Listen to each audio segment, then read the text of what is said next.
এতিয়া 9:30 বাজিছে। মই 9:30 মই টাউনত আহি পেলাই মই ভিডিঅ'টো বনাইছোঁ। মই মানে এইফালে আহিছিলোঁ, দেখিলোঁ হঠাৎ ইমান পানী। সদায় শুনি থাকোঁ মাত্ৰ 1-1.5 ঘণ্টা বৰষুণ দিলতে কিমান পানী হয়। মই বোলো সেইটো আজি আপোনালোককো এবাৰ দেখাওঁ বুলি মই উভতি আহিলোঁ। এয়া চব তেতিয়াহ'লে ইয়াত কিমান পানী।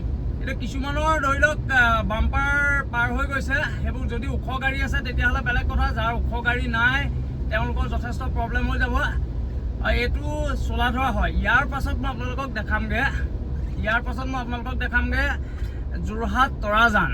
ইয়াত কম পানী নেকি চাওকচোন। এইটোতো অলটো চলটো আনিলে দিগদাৰে হ'ব। এয়া বহুত যথেষ্ট পানী হৈছে। হ'লেও মটৰচাইকেলো গৈছে। মাত্ৰ 1-1.5 ঘণ্টা পানীতে যদি এনেকুৱা অৱস্থা হয় তেতিয়াহ'লে কি হ'ব।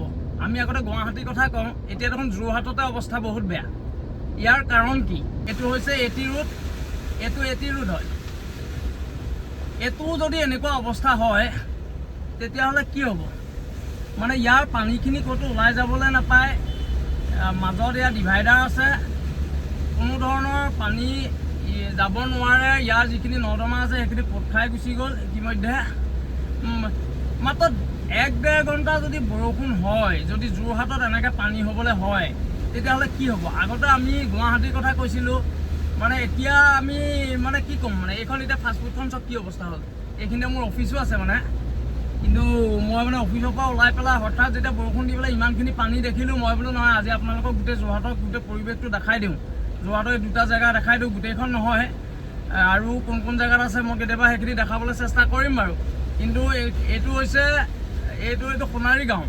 আগতে আমি গুৱাহাটীৰ কথা খুব কওঁ, কিন্তু এতিয়া যিটো দেখিলোঁ এইটো ৰাস্তা সোণাৰী গাঁও যদি এইফালে যদি সোমাই যাবলৈ একদম সোণাৰী গাঁৱলৈতো এইটো যাবই নোৱাৰে মানে গোটেই ফুল পানী, মানে বানপানী। মানে 1-1.5 ঘণ্টা বৰষুণ আহিলেই এনেকুৱা ধৰণৰ পানী হয়। এইটো কোনো নদীৰ পৰা অহা, কোনো ধৰি লওক পাহাৰৰ পৰা অহা পানী নহয়, এয়া অকল বৰষুণৰ পানী।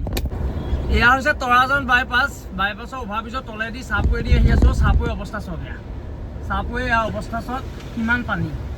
এতিয়া মানুহ ধৰি লওক সেই অল্টোখন আহিবলৈকে ভয় কৰি আছে, কিন্তু এনেকৈ হ'লে কেনেকৈ হ'ব। ইয়াৰ পানীখিনি যাবলৈ কোনো ধৰণৰ ব্যৱস্থা নাই। এনেকৈ যদি হ'বলৈ হয় তেতিয়াহ'লে কি হ'ব, মানে ডেভেলপমেণ্ট যেতিয়াই হৈ যায় তেতিয়াই মানে পানীৰ সৃষ্টি হয়। মই যিটো বুজিলোঁ মানে আগতেতো এনেকুৱা ধৰণৰ যোৰহাটত দেখা নাছিলোঁ।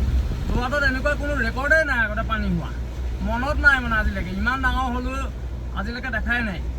কিন্তু এতিয়া মানে যিটো দেখিলোঁ, মানে যিখিনি ইঞ্জিনিয়াৰ আছে সেই ইঞ্জিনিয়াৰখিনিয়ে হয়তো ৰাস্তা প্লেন কৰোঁতেনে কেনেকৈ কি কৰিব লাগে তেওঁলোকে সেই প্লেনিংখিনি চাগে ভালকৈ কৰিব জনা নাই।